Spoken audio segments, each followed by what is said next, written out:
Class example 1.4.4. We're going to classify each of the following numbers as rational or irrational, similarly as we have done in previous examples. But this one I really like, that provide an explanation, and the examples are really quite nice. So first of all, we'll start with the number 0. 0 is part of the whole number set. It is also a terminating decimal, and it can also be written in the form a over b, which would be 0 over 1. So this is a rational number.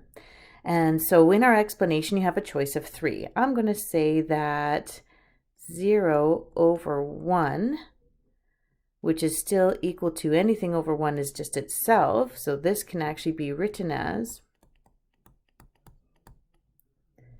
in the form a over b. Therefore, it's a rational. Pi, we have already talked about the fact that this is the most famous irrational number, and that's because it is a non-terminating, non-repeating number. Square root of 36, hopefully we recognize this from our perfect squares list. The square root of 36 is 6. So 6 is a nice whole number. It's also a natural number, so it's going to be a rational number. So let's say a different explanation here, and something like 6 is part of the natural number subset. Therefore, it's within the rationals. Next one, we have negative 4.2558 ...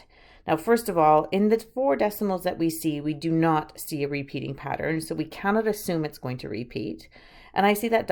which also means that we know it's going to go on and on and on forever. So in this particular case, although we see the negative sign, we get tempted to say that it's just a rational number here. It is not. It is an irrational number, and again, the same reason, it is non-terminating, indicated with the ... and non-repeating, due to the fact that in the digits that were given to us or provided to us, there was no pattern provided.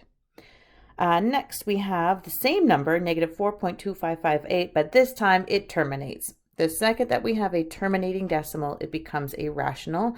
So why don't we write in here terminating decimal, and therefore it is a rational number. 99 divided by 13 happens to be 7.615384615. Oh, now I see 615 twice. Okay, so first of all, we didn't have to change this into a decimal answer because it can be written in the form a over b. But even in the decimal numbers that were given in our calculator screen, we started to see a repeating pattern. So this is also going to be a rational number. And we could say that it is a repeating or a patterned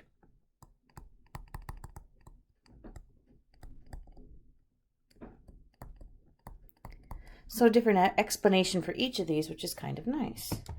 The square root of 500 happens to be 22.36067977. And this is non-repeating and non-terminating, so this is going to be an irrational.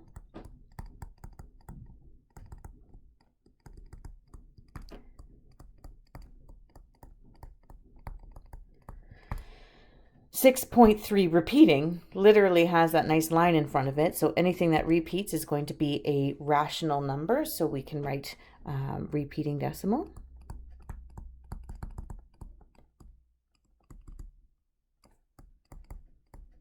And the cube root of 343 is actually 7.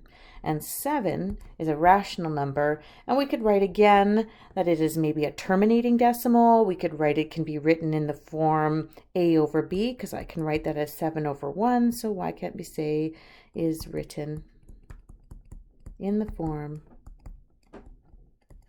a over b again? We'll start and end with the same explanation.